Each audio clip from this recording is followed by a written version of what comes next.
Hi ladies, I'm Anne and I'm the founder of Molly's Money, where working moms get on track towards financial freedom and independence. And in this video, I'm going to cover how to track your expenses or how to track your spending, which is just another name for the same thing. So what does tracking your spending mean? Tracking your spending means that you're somehow making a note for each transaction you do with your money. It basically means that you're writing everything down that you're spending money on. So why is it important to track your spending? Well, I know it doesn't sound like it, but tracking your spending is like this superpower that triggers all sort of positive change when it comes to your money. It can actually be pretty life-changing. And the biggest aha moments that I see with money coaching clients are usually around tracking your spending. And when you track your spending, this is what getting into the driver's seat of your money is all about. And tracking your spending is also the perfect way to ease into budgeting using real numbers. So what do you actually track? For each transaction or for each thing that you spend money on, you write down the date of the transaction, how much money it cost, and for what it was. And here are a few examples. So we have June 5th, €550 at a bakery. Then we have June 7th, €38 for groceries. Then we have June 12th, which is €580 towards rent. So what kind of spending should you track? Well, you should aim to track all your spending. And it's good here to make sure you find all the sources for your spending, such as bank statement, credit card statement, invoices, and cash expenses. And what you can do here is to check so you don't enter amounts twice if they show up in more places than one. And so try to avoid duplicates. So just shortly before getting to the next point in the video, if you like this type of content and want to see more videos like this one, please like and subscribe. It would help me a lot. Thank you so much. Should you use pen and paper or a digital tracking app or similar? Well, you can choose which one you prefer really. A lot of people like to get like a physical planner or a budget tracker or spending tracker workbook and add their expenses there. And sometimes you can also get little stickers and use colored pencils and so for some nice crafty cute stuff. But the downside is that it's not as easy to correct unless you use a pencil and an eraser or some kind of this white paint that you can get in an office supply shop. But using pen and paper is definitely also a good way to go about it. You can also download a free expense tracker template from either Pinterest or you can Google it and you can print it out and add your expenses there each month. And you can also download a personal finance app. There are many different ones to choose from in different countries and where you can then add your expenses there. And finally, you can also use a normal spreadsheet like Google Sheets or Excel and enter your expenses there.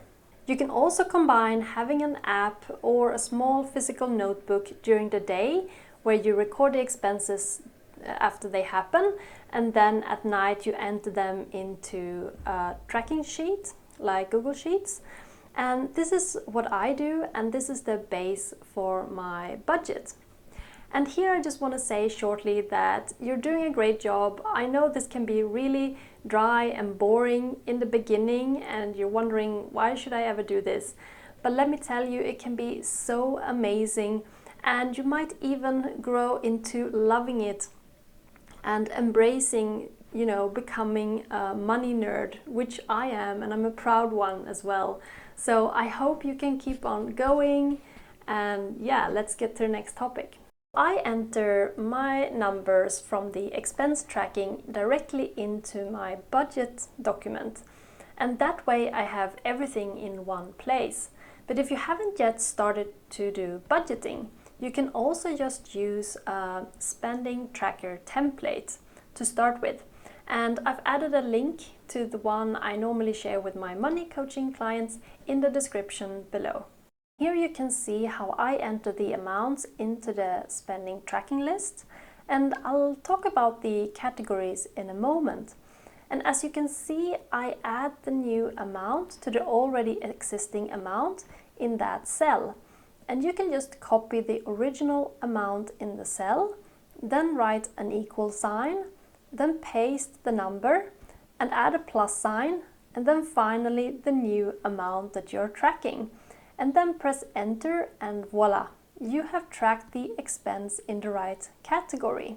I normally also add a small note about the date for when I last tracked my expenses every time I've done it.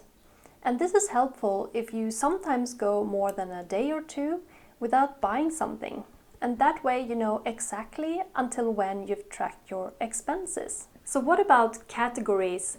I think the best way to go about it is to enter your amounts into a list of categories directly and do this month by month. Here you can see the list of categories in the spending tracking template and how I enter some amounts from the day.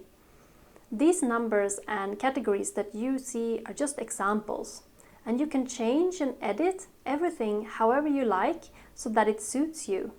And remember to not be too detailed nor too broad in your categories. So how much tracking do you need to do? Well, I would recommend to start with 3 to 6 months, because that's when you get the biggest aha moments if you haven't done any tracking before. And in this video, we've only covered manual tracking.